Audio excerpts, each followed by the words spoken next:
Welcome, everyone, to another episode of Taking Up Space, a Michelle A. Mayer podcast. Always excited about coming forward. Today's no different, y'all. Today I have a conversation based upon things that, all of my conversations are based upon things that we all go through, but I'm going to hone in on going through hardships and how we can view them. I think this will be very informative and influential to many people. Yesterday I posted, I created a video yesterday and I posted it, I believe on TikTok yesterday. And I posted it on Instagram today about crash and burn moments. You know, the situations in our lives that we feel that we failed at, or we're apprehensive in moving into certain directions because we're afraid of the response that we're going to get. We're afraid of being embarrassed in front of people and failing and all these sorts of things. And I don't really want to focus this podcast so much on that as much as I want to focus it on how do we handle adverse situations? Because I'm here to tell you, it's the way that we view our situations, it's the way that we view the adversities that we face in life that gives us the advantage or the disadvantage. It's how you see yourself when going through those situations that really give you the power to endure and to overcome.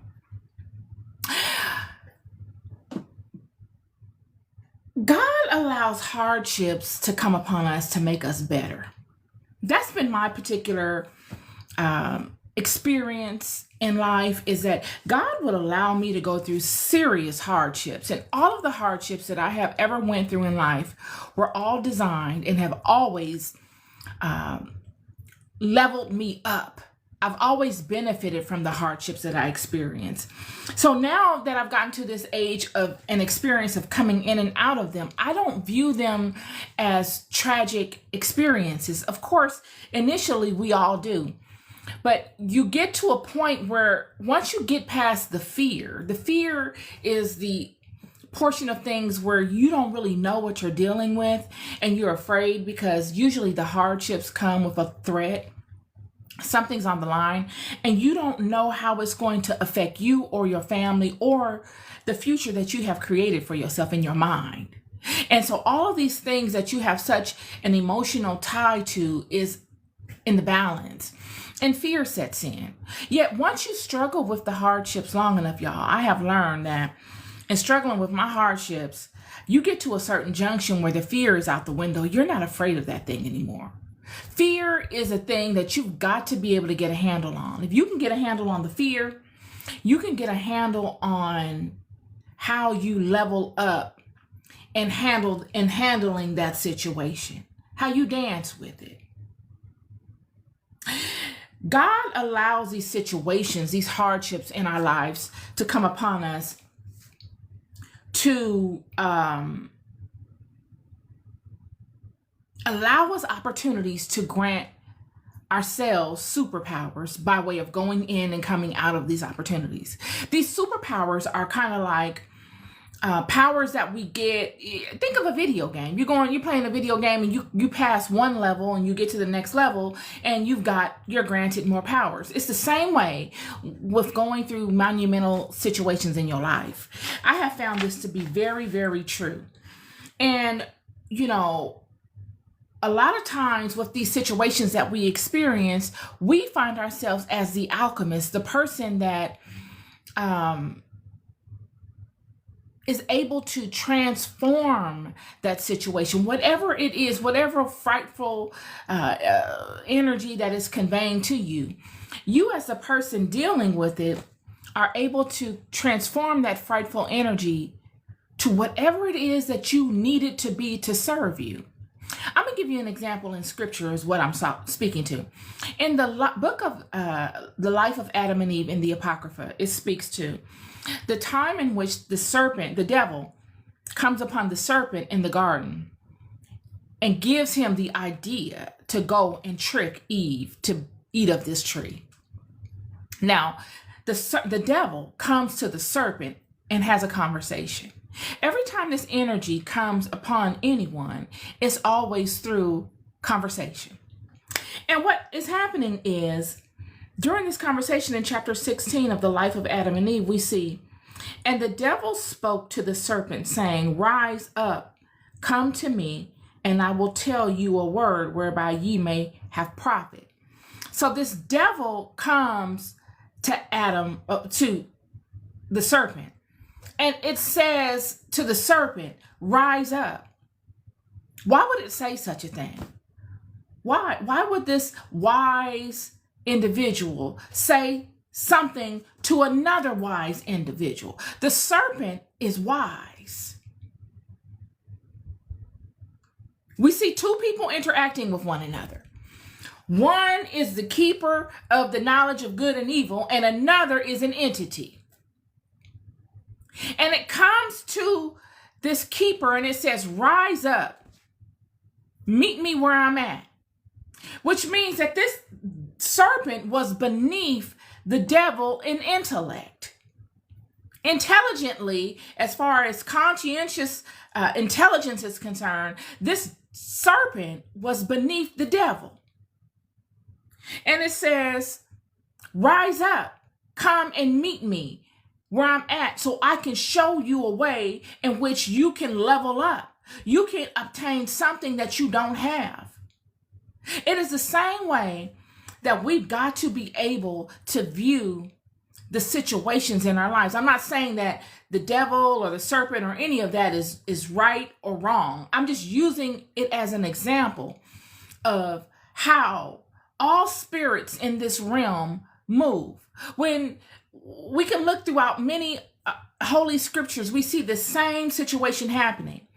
An individual of a higher rank coming upon someone else and expecting them to rise up, acknowledge them for who they are, and then they can bestow upon them whatever gifts they have for them. But they first got to rise up and meet them where they are. It's the same way with the challenges that we face in life. It's the exact same way. Not every challenge, but I'm talking about monumental challenges. Challenges that come as threats, but that are really, they're wrapped up as threats, but they're really gifts if you look at them in the right light. If you look at them from a light of you being able to effectively approach them and overcome them, they can be blessings to your lives. I myself have been in situations where traumatic experiences have come upon me, life and death situations. I've been posed with situations where I didn't know what had happened to me. I had serious health issues come upon me that were life and death situations. And in those situations, I was posed with two paths. And one path was to be pitiful and sad that these things happen and blame God and say, God, why would you allow these things to happen to me? I mean, goodness gracious, why would such trauma come upon me? Like I said, I've had a significant health issue come upon me that I never saw coming. One day I'm one way, the next day I wake up in the hospital. Traumatic situations. And I could have rested in the trauma of that. I could have been sad and had a pity party about what happened to me and felt as if, God forsake me, and I could have questioned God because of them, because the storyline that I had envisioned for myself didn't go the way that I had envisioned it. And because it didn't go the way I envisioned it, I could blame God and question the authenticity of God because my life didn't go exactly in the way that I had planned it. Or I could have taken a season to reflect while I keep going in life. And I can do some self-inventory and look at my life, look at myself and ask myself, who am I? Who are you for real?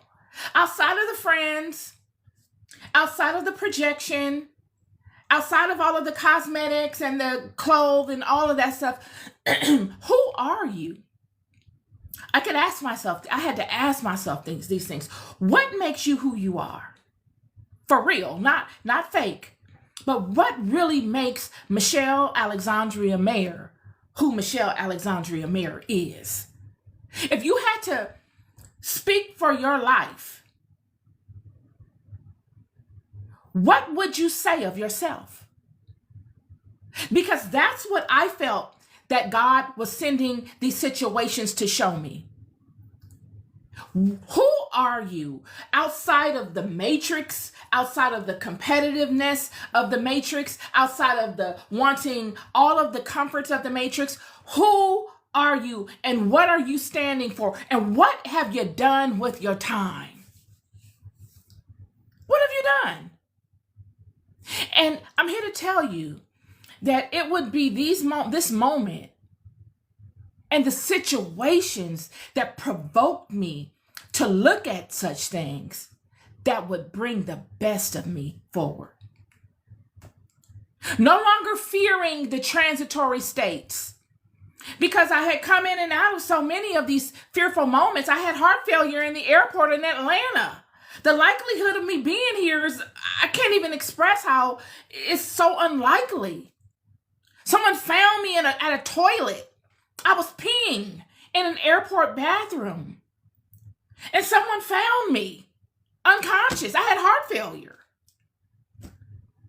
And the likelihood of someone finding me, then the medics coming in time to save me, and then for me to be able to sit here and convey to you without having, during that time I had no oxygen to the brain or anything. And then for other things to happen after that, all led me to facing situations and most importantly, facing myself and the reality of life. I'm here to tell you today that when you begin to face the reality of your life and when you begin to look at the challenges that are presented in front of you as ways of you facing you, you will begin to pull forth from you the superpower that has always been you, that has been just waiting for you to pull it forward. You will become the alchemist. How do you become the alchemist? What is an alchemist? An alchemist is someone that transforms one state of being to another intentionally. Whether it's people that negate you, people that don't like you, people that don't agree with you, instead of you meeting them with that disagreement type of energy, you standing in the total knowledge of who you are, the executor of your estate, and intelligently looking at that situation for what it is so that you get the most out of it. Not you going down to it. It's easy to go down to that and say, you know what, you don't like me, I don't like you either. Next. It's easy for you to do that. But what can you gain from that? Nothing. Why not flex? Why not use it as a challenge and say, you know what, I'm going to use this as a challenge. I'm going to test my skills. I have an opportune situation in front of me. God has blessed me with someone that does not like me. What can I do to transform this person? Even if we can't be friends, I can transform this situation and make your dislike in me turn to respect of me. And in doing so, I no longer waste the opportunity. I rise to the occasion. I live up to my potential. I challenge myself to be better by showing a way of being, strengthening a gift that I have, and being able to alchemize a situation and adding that situation to my life resume of other situations that I've been able to transform and alchemize to serve me. And before you know it, you will become a professional at alchemizing situations. Not just so that you can become a leader. No, leadership, becoming a leader is a byproduct of becoming better. No one goes out into the world to become a leader. No one just says, okay, you know what? My goal in life is to become a leader. No, your goal should be to become better in whatever capacity you can become better in. And you becoming better in turn makes you a leader.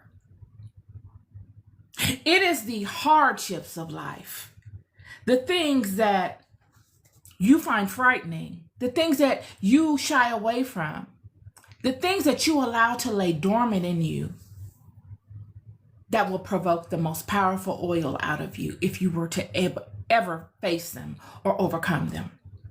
God leads you to empower you. A lot of times I found that, I posted something about Laura on Little House on the Prairie on my Instagram page. And y'all, when I was a little girl, I come from a very strong family system. I was blessed to have a strong family system. My dad played a pivotal role in my life. My mom was a good woman. My dad and my mom separated, and my stepmother was a good woman. Very loving family, grandparents that loved me, uncles that loved me, aunts, brothers loved me. Cousins. I just had a very, very good family system. Nothing perfect, but very holistic.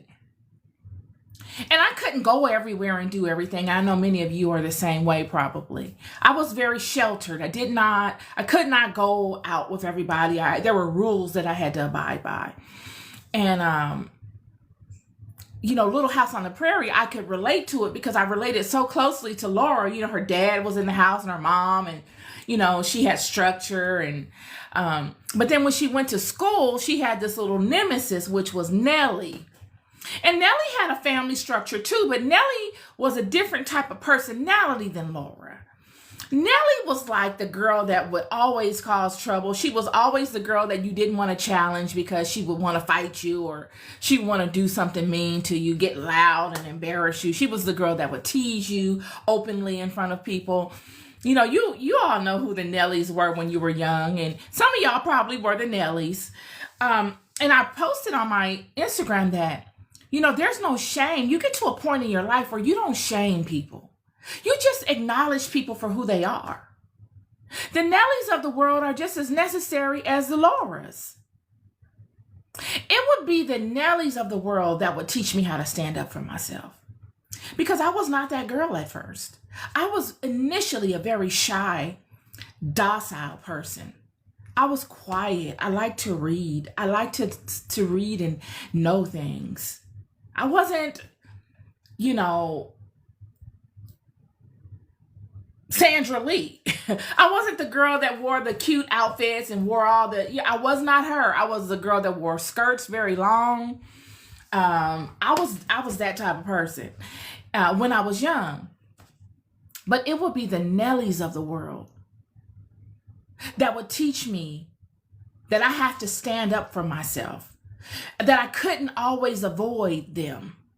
In me avoiding the Nellies, I sacrifice my joy. I never grow.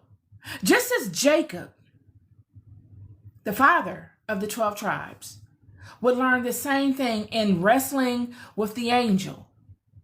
It would be Laban, his interaction with Laban, that will force Jacob to leave and go on this journey. And it will be all the threats that would be behind Jacob while he's on this journey, the threats of Laban. And then, Laban not being successful at keeping the relationship with Jacob intact.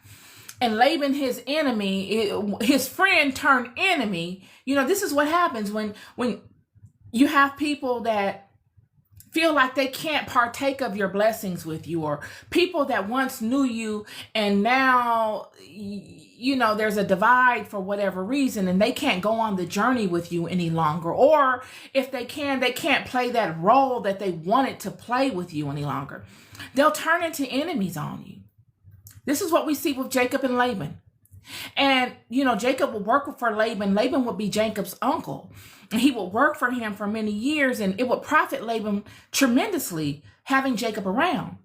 But once Jacob finally felt like, it's time for me to go on my own and leave this alone, then immediately it became problematic.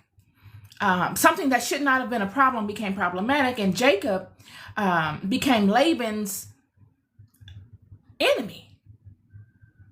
So much so that he would follow Jacob as Jacob left and would find people that did not agree with Jacob and befriend them and provoke those people to go and try to attack Jacob, which would be Jacob's brother Esau. So now Jacob's on his way to begin a new life for himself, yet his past won't leave him alone. His past, all the people in his past that he spent seasons of his life with, are now coming together to try and stop him from standing and moving towards his greatness, because they want to be partakers of it. And not only do they want to be partakers of it, I mean, Jacob probably would have allowed them to be partakers of it. It was the fact that they could not direct the flow of Jacob's creativity. They were not able to be in control as they wanted to. It was a control thing that they were upset about.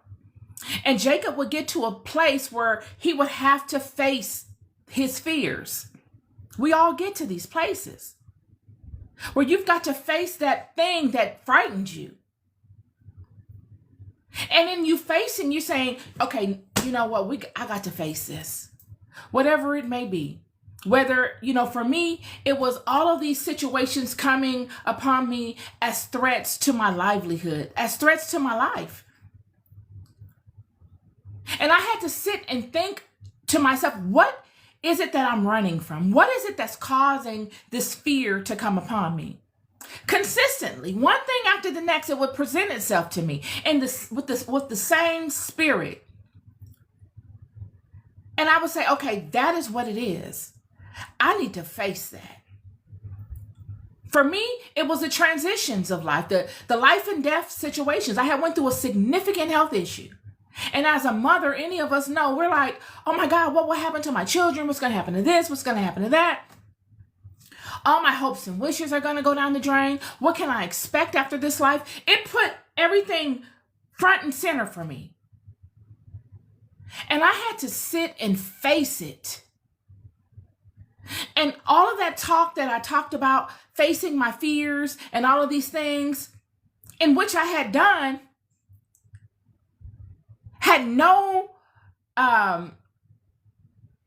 didn't come close to the fear that I had of these transitory states. And I realized that. And I had to sit down, friend. I'm telling you.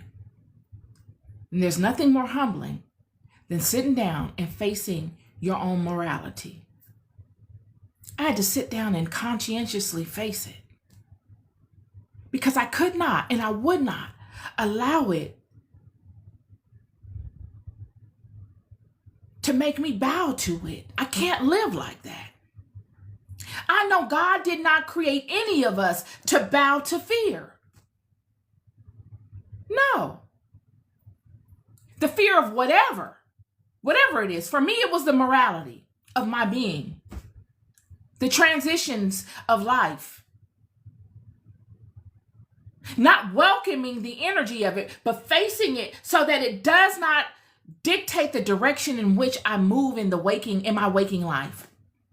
And once I was able to face it, just like Jacob, once Jacob was able to face it, once Jacob was able to wrestle with the angel, because that's what he feared. He feared the wrestling. He would run. Every time the wrestling would approach him, he would run and he would run until you can't run anymore. And that was me. This whole morality thing, I ran from it. I would somewhat face it. And then after a season, I would deviate my attention from it onto something irrelevant just to busy myself. And it would appear and appear and appear. And it's God's signal to me. It was God's signal to me saying, I need you to face this. This boogeyman in the closet thing you got going on, you got to stare this thing down. And I did. And I took its power. I stripped it of its power. It don't scare me. All of these things are just as natural as being born into the world. You are going to transition out of this life whether you have children or not. Period. this. And in facing it, I was able to put that to rest. And in facing it, I was able to stand in the totality of my creation without fear of somebody else coming upon me, doing anything, or without fear of any health issue coming upon me, happening. I'm equipped to handle whatever comes my way. It put everything into perspective. It put into perspective my relationship with God. It has been our relationship with God that has led us through all the monumental wins that we've had in this life. It has led us through all of the losses. It has led us through all of the hills and all the valleys, friend. That is the one thing that has been constant and consistent through it all, is that God has been with us through and through. And that's my word for you today. That, God will show you certain things, hurtful things in this life, wickedness. God will show you wickedness, pure evil. He will make it known to you, not through a third party, not through word of mouth, but you will know it through experience. God will show you hurtful things, not through something you've observed of someone else, not through gossip and the grapevine. God will show you hurtful things that you will experience. You will know what they are like to experience such things. And God will allow you to experience these things, not to defeat you, not so that you live a life of fear, not so that you bow down and you wallow at the feet of fear, not so that you beg and plead any man or any woman to have mercy upon you. No, God will allow you to have these experiences so that you can take from those things truths that will serve you, so that you can have within you come forth the power to face those things for what they are, so that you can put that on your life resume. You put that in the library of your mind, the library of your Congress, your mind, and you say to yourself, I overcame these things by facing these things. I allowed those things to serve me in whatever capacity I had to make them serve me in. They served me. I alchemized that thing. I transformed it. Surely it was hurtful. I remember the hurt. I remember the fear. I remember how wicked it was. But now I'm empowered. I'm empowered to know that there are such people in the world that will resort to such things. There are such people in the world that will do these things to one another. And I also know that if I stay in alignment to God and I continue to walk the path as I have walked, God will lead me right through all of it. I will walk through all of it. And I will acknowledge all that I see so that I am further empowered. I'm knowing it can't creep up on me again and frighten me, because now what? I know I have an answer. I know what got me through it. I know a technique to be able to find my way through it. The only time we fear is when we don't have an answer for something, friend. The only time we become very fearful and frightened of a person, a situation, whatever, is because we don't have a resolve to it. Yet if you have a solution to it, if you've been there and done that and you know that situation, if you've seen that type of beast before roar and you've attacked it and you've overcome it, you're no longer afraid of seeing it roar again. And if you are, it's not to the same degree as you were before. These are the reasons that God allows us to go through so much. It's to empower us. It's to say, baby, you are my damsel. You are my baby. You are my love. But I need for you to tighten up. I need you to be equipped. And the only way I can equip you with lasting equipment that I know for sure that you can utilize is to lead you through experiences. It's not because I don't love you. It's not because I hate you. It's not because I've forsaken you. It's because I need you to know this. Because it is in your creation to master these things. Yet you still are my delicate little flower. You still are my baby. You still are my tough guy. You still are my big boy. But I need for you to be capable. God has created these children in a way that he has made them walk through many, many frightening situations, time and time again, throughout the apocryphal text, throughout biblical texts, so that they're capable, y'all. They are the Magi. You and me, we are the Magi. How do we get to become the Magi? We become the Magi by coming through in and out of insurmountable challenges and learning what weapon to wield within each particular situation. This is how the Magi is able to make useful all of the tools at his disposal or her disposal. Else, you just are standing in front of stuff. Unless you have come into the knowledge of how to wield all of the weaponry that God has put at your disposal, through experiences, through frightening real situations, really slaying the giant, really going before the nations and warring, you will just have tools in front of you that you don't know how to use. The Magi is able to wield every weapon in front of him. The Magi is the alchemist. The Magi makes every situation that they are presented with serve them. The Magi does not walk in fear of other people and their stuff. The Magi allows the flow of God's water to flow consistently through them, unimpeded. You don't stop the flow of God's water. When God puts something in you to do, say, or be like, you don't stop it because you don't want to offend people. You don't stop it because you think, okay, is this gonna do this? Is this gonna do that? Is this gonna do? No, you allow the flow of this sacred water. And when I say Magi, I'm speaking to the Magi of the house of Israel.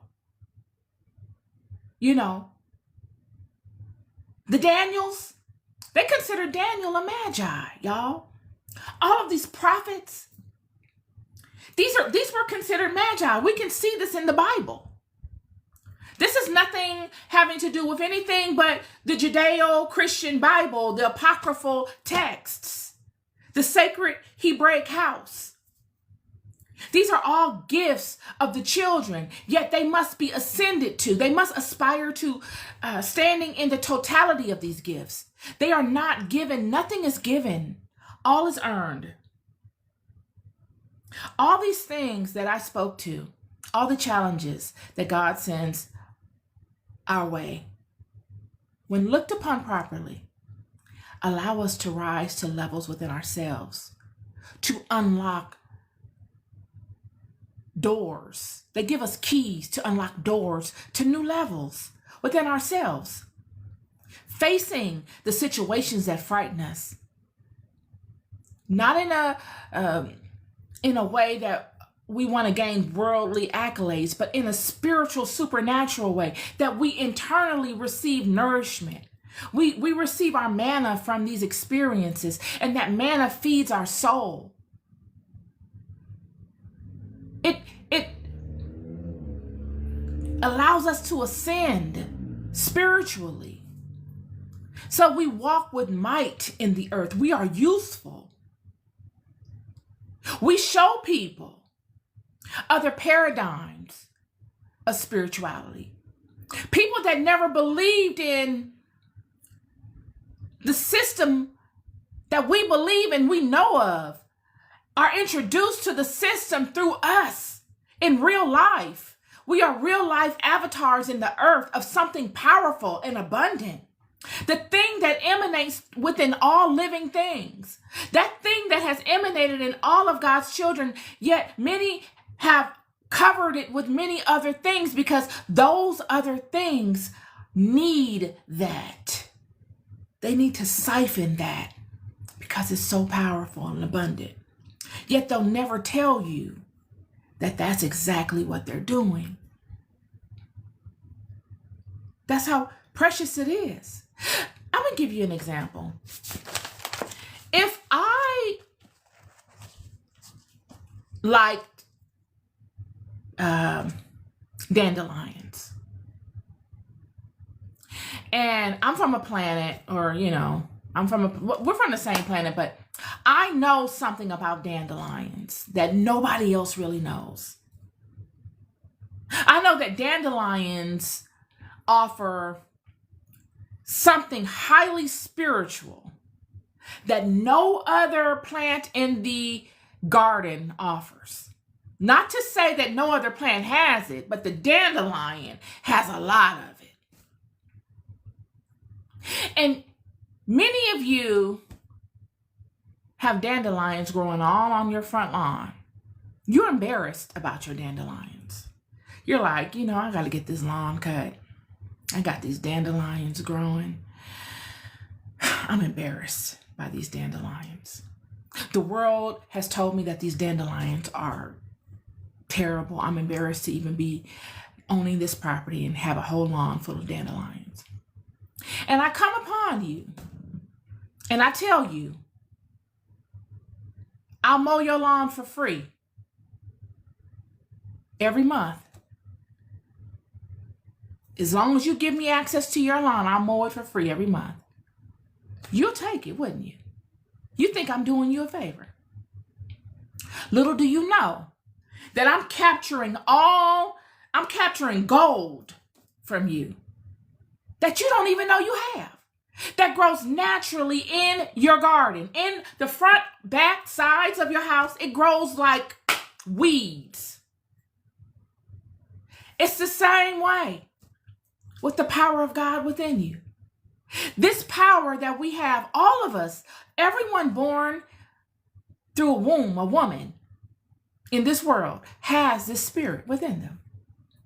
Yet we become so accustomed to it. No one tells us the power of it when we're born. We're not grown in families that acknowledge it. It's just like a second nature. We don't know what we have. So we get in environments and we siphon it off. And we don't even know that the situations that we're in are siphoning this power. We don't know it. It's the same way with the dandelion analogy. You're thinking people are just coming to cut your grass as a goodwill acknowledgement. But really, you're making those people rich with all of the power of those little weeds that are growing abundantly in your garden.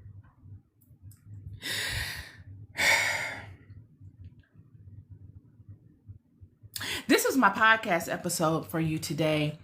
All of you that have come late, I was speaking to how we are the alchemists, how we are and should be empowered to change all of our situations, whatever they may be, to serve us.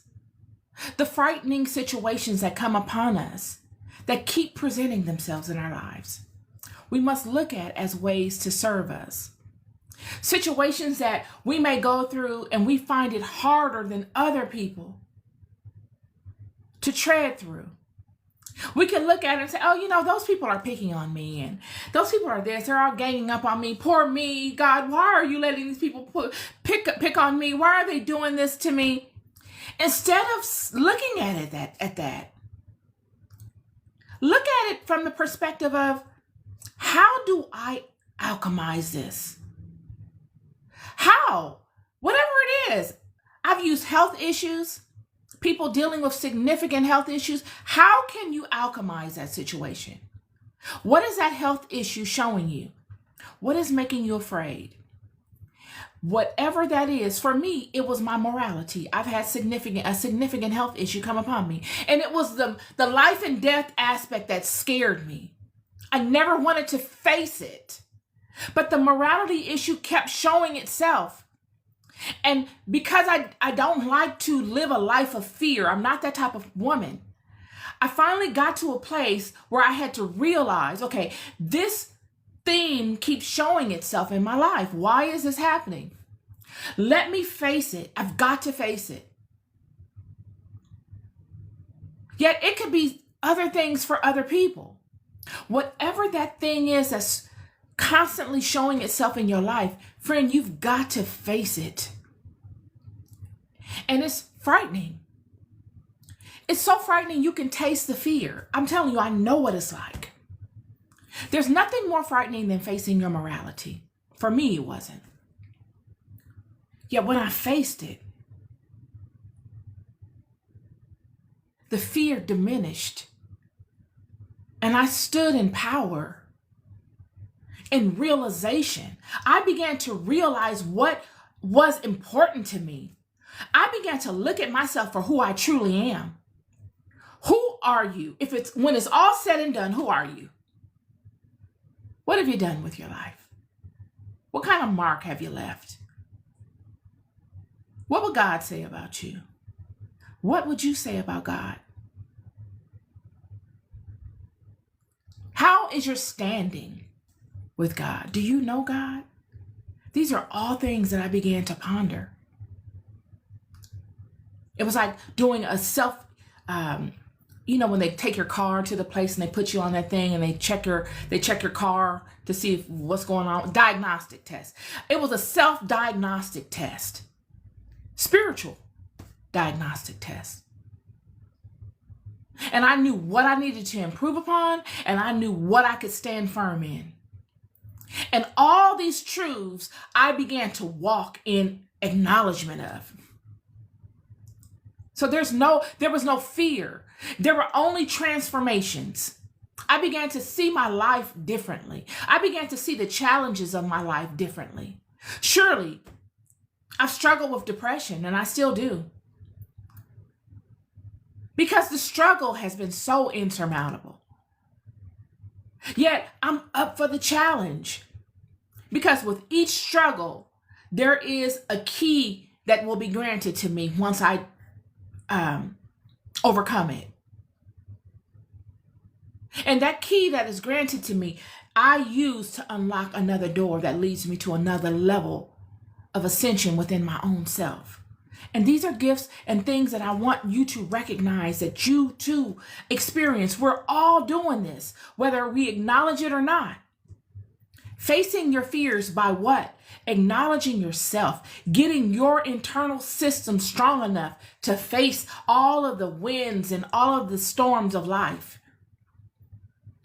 is truly where it's at. And not looking at them as attacks in the sense of robberies and you're the victim, but looking at them as real life situations that God has put amongst you to make you better. Looking at them as rhythmic, cyclic, repetitive forms of spiritual resistance training. Only because you are capable of interacting with it and overcoming it. I'm going to leave you with this. I use the phoenix as an example in my dialogue on my Instagram page. Any of you that are not following me on Instagram, please follow me on Instagram. I'm on YouTube as well. All my links are in my social apps. But the phoenix rises from its ashes. Before a season, it rests atop all that has been destroyed. It rests and it acknowledges what it looks like to other birds that don't know its characteristics.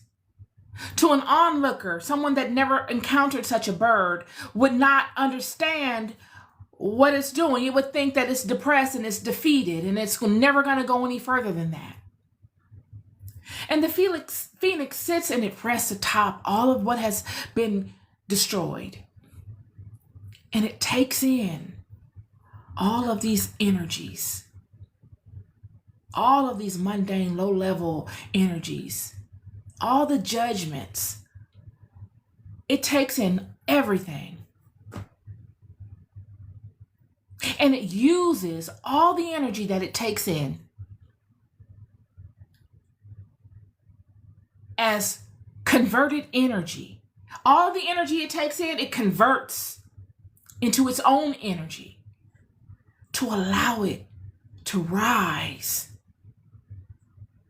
This is how it rises. This is where it gets the power to come forth again anew, to be reborn. It rises from its ashes to be reborn again, better than ever, stronger than ever. And this is what we all must do. All of the crash and burn moments of your lives, use them as propellant to allow you to rise better, to something better. All the crash and burn moments, take them in. All the embarrassments. Friend, I've been in sales my entire life. Only a salesperson can understand what it takes to be a salesperson. It's totally mental. It is. Yet in each sales job, you're going to have a crash and burn, friend. You're going to have that ramp up moment where you're not really sure of the product you're positioning, nor the conversation, how to counter rebuttals, how to overcome challenges conversationally, and still hold space. So it technically takes somewhat of a crash and burn to happen for you to gain clarity as to, okay, these are some things that I can potentially expect. So now I know I can use that experience as a tutorial to allow me to overcome the next time. I'll do better next time. It's like the crash and burn is somewhat necessary. I mean, each time you enter into a new sales realm, of course, the crash and burn is not as bad as your first time entering into the sales arena. You'll be able to minimize the crash and burn as you go along, and in your walk within various sales roles. But they are necessary. And what I want to focus on is, it's not so much of the crash and burn as it is what happens after. What happens after the crash and burn has happened? How people look at you. Because in sales environments, you're usually around other people that hear you, or you're on the other end of a call with someone else that's listening to you. In either scenario, take in the response. I encourage you to pay attention to the judgments. Listen intently.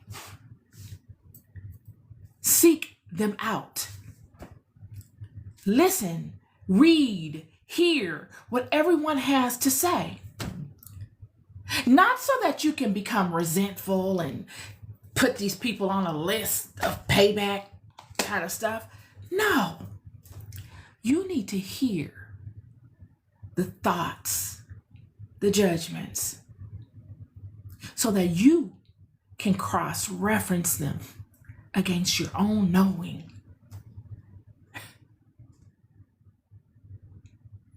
And then you go back and you perfect your craft, knowing the thoughts and the opinions. And you rise to the occasion and showing yourself worthy, showing a aspect of yourself that obviously they don't know, that they never even thought you could exhibit or possess.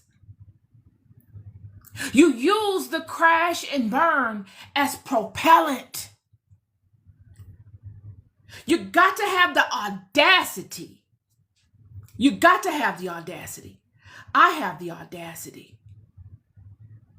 I got the audacity, friend.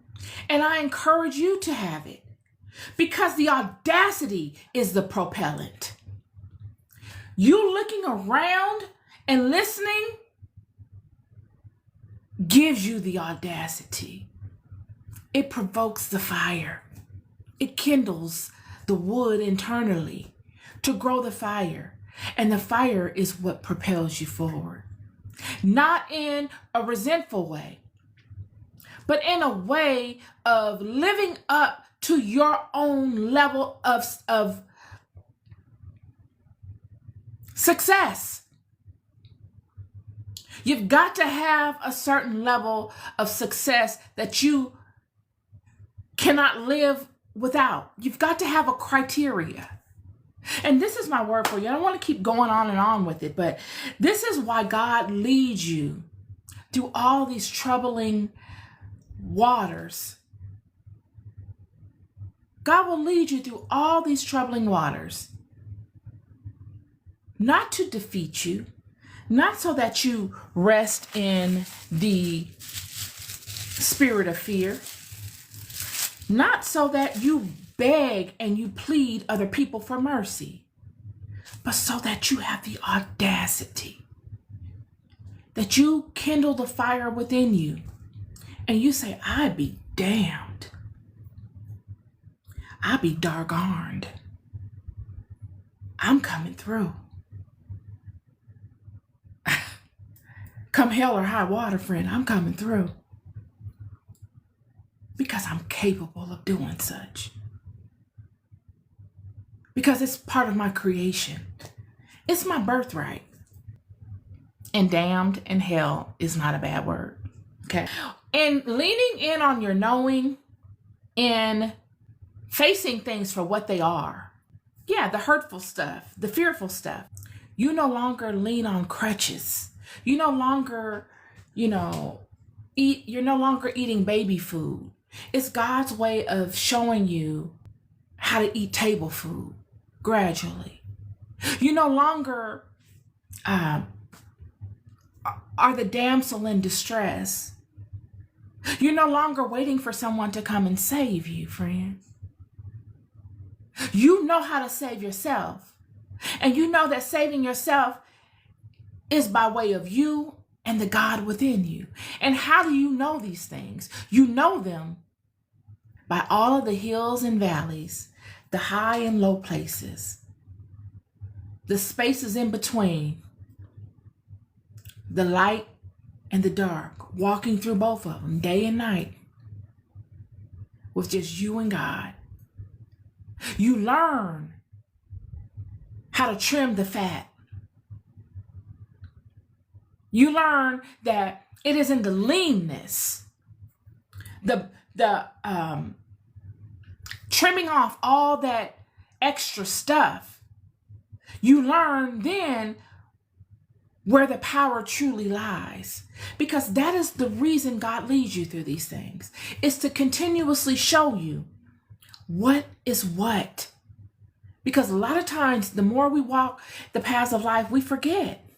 We accumulate all the luxuries and all the comforts. And then when the monsters show themselves, we got to bunker down and get rid of all of those extra things that distract us. And we hone in on those things that actually serve us and profit us. And a lot of times, for me, it has been me and my alignment to the God within me. You're loved more than you'll ever know. This is my podcast episode for you. Always looking to be useful. Enjoy your day. Be good to one another. Be good to yourselves. And be blessed. Peace and love.